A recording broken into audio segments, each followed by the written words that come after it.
ano na yun, tawag dito, bonus, di ba? Pero ang mga sister daw, mga brother, malaba ang buhay. Kaya tayo mga lalaki, kung tayo mabot daw ng 70, malaking bonus na dati. Pero yan, tama pa rin po namin. Kasi sure, kay Lord, kung naman napakalayo ng aming community, sa buwan sa mundo, pero yan, naman talagang yung willingness talaga sa paglilingkod niya na so, alam naman sa mas Lord God, makabuti ng Panginoon, dahil ng aming kapatid, dahil sa kanyang karawan ng Lord God, dito po kami upang makisama sa kanyang saya at tagumpay sa kanyang buhay. Sabi nga po bawat pag-isip natin sa blessing na ibinibigay na natin ng Panginoon. At siyempre, bilang sa ina, sa kanyang anak na si Adeline, magkaroon na ganitong mangyong ligaya, talagang magpapasalamat sa ating Panginoon. Dahil bawat ina ay nanais ang kanyang mga anak ay magkaroon ng buhay, di ba? At magkaroon ng yung kanyang karir ay tuloy-tuloy dahil sa pahinga ng kanyang anak. Lalo-lalo na i-share niya sa ating community. Ito po yung malaking bagay. Ikinig. Siyempre, ito yung kumita yung magkaroon ng buhay na kasaya. Dahil lang yung mamigay pagtatagumpay ng mga buhay.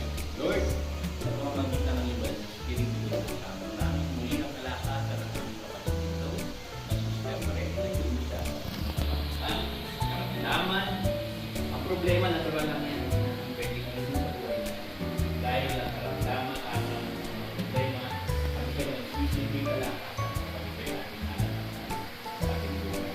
Hindi natin pwedeng pamilyan, lahat tayo ay dadaan sa mga problema. Pero ang pinaka-importante ay iwan ng ating Panginoon at hindi niya tayo pinababayaan. Sabi nga po, bawat problema ay may kapalit na biyaya. May mga blessing yan. Sabi nga, kapag ikaw'y wala ng problema, matakot ka na. Dahil hindi na magandang mangyayari sa buhay mo kapag ikaw'y wala ng problema. Kumbaga, nawawala ka sa issue. Pero sa bawat sandali ng ating buhay na binibigay ng ating Panginoon, nararapat natin na pasalamatan sa purihin siya at ibigay sa Kanya ang marangal na parangal sa ating Panginoon Kristo. Lord God, basbasan mo ang aming kapatid na ito. Bigyan mo pa siya ng habang buhay dahil naglilingkod siya sa iyo, Lord God. Pero hindi mo, basbasan mo ang kanyang mga anak.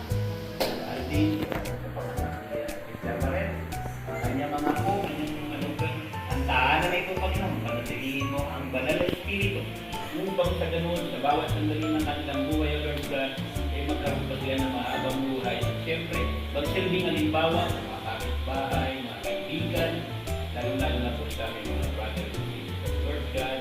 Muli, sa pangalan ni Jesus, nasama namin ang kalakasan at tagumpayan ng aming kapatid, Sister Maren. Sa pangalan ni Jesus, in the name of Jesus of Nazareth, praise God, salamat sa Panginoon sa buhay na binibigay mo sa aming kapatid na Sister Maren. Palakpakan natin sa Panginoon. Siyempre, kakanta tayo. Pinigit. Happy birthday! Happy birthday to you. Happy birthday to you. Happy birthday, happy birthday to you. Alam ng mga anak natin. Amen.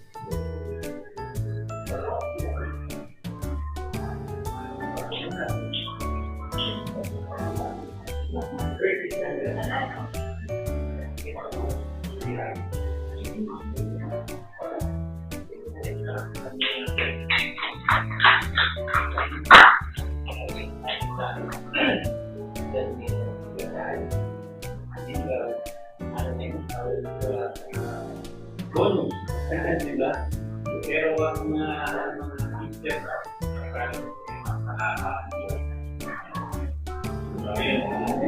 tayo mga lalaki, tayo mga kapatid, malaking bonus sa atin.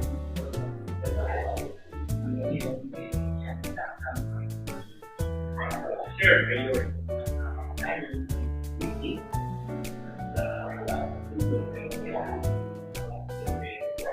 Talagang dream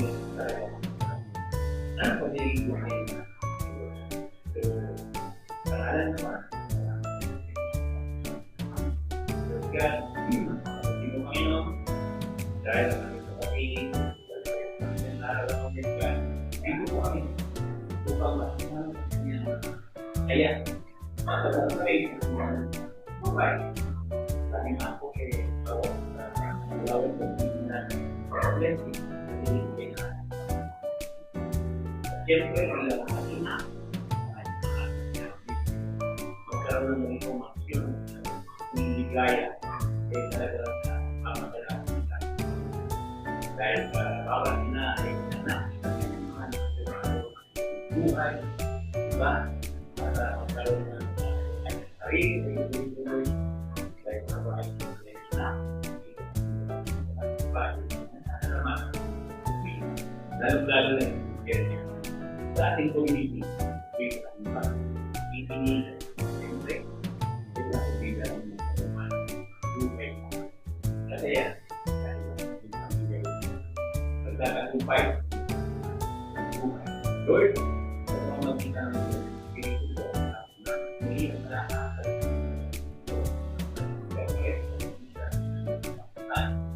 Tama, ang problema na ito lang dahil ang karamdaman at problema ay pinag-ibig na lang sa problema. Kasi hindi natin pwede.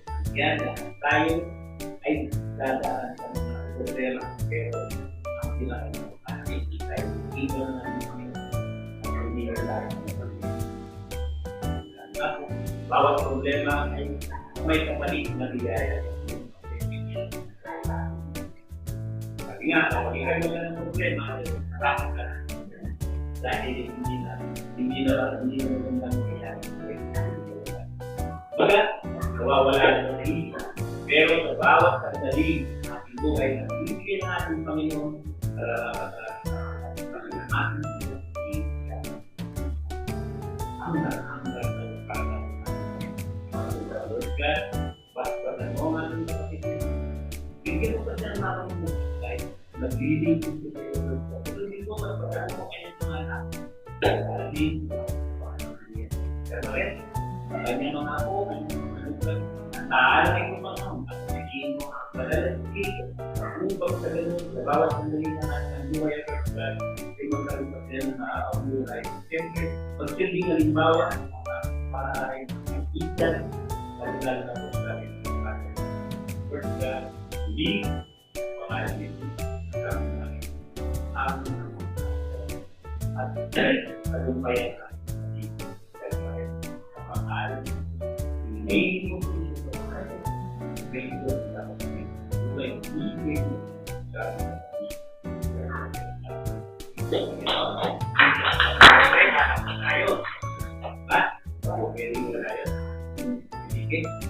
happy birthday! Happy birthday to you. Happy birthday to you. Happy birthday, happy birthday. Happy birthday to you.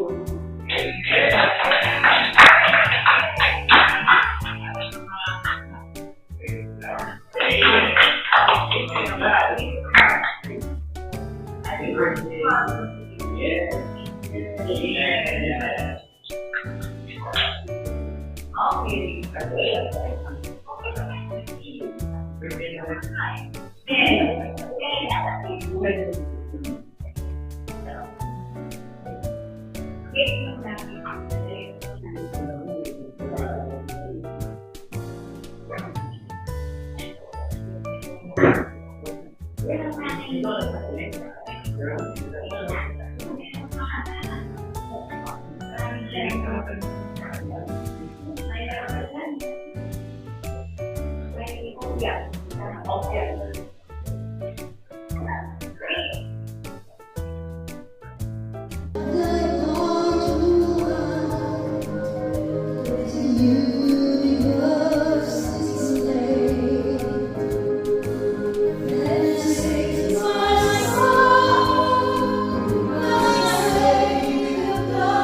Lord, we thank you for everything that you are giving us. My Jesus, my Savior, Lord, there is none like you.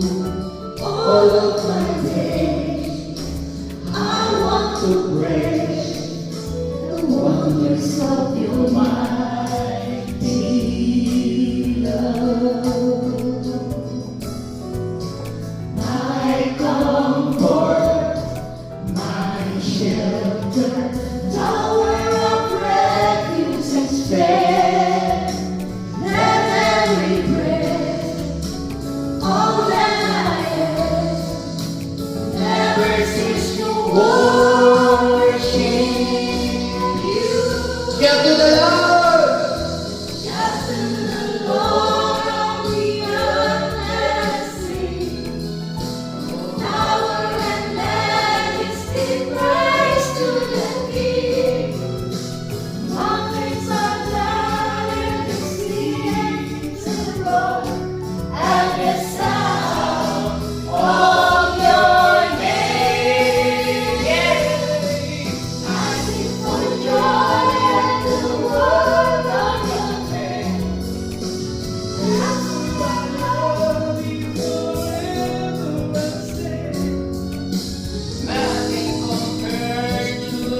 promise I have.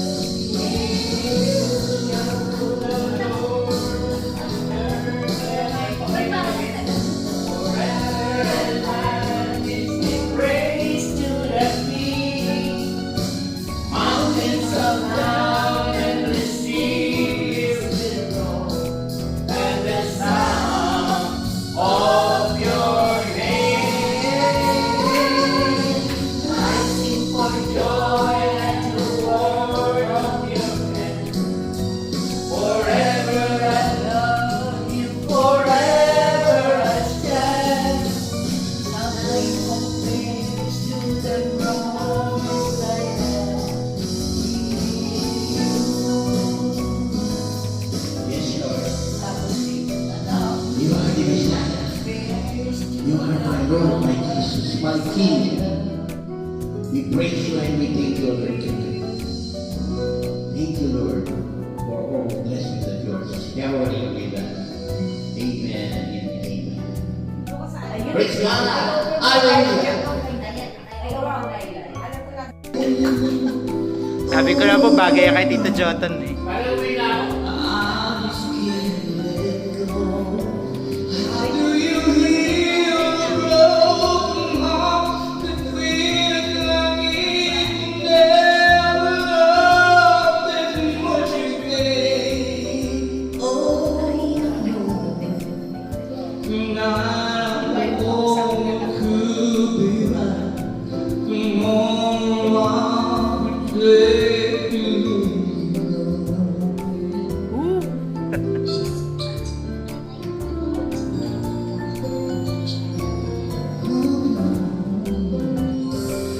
Will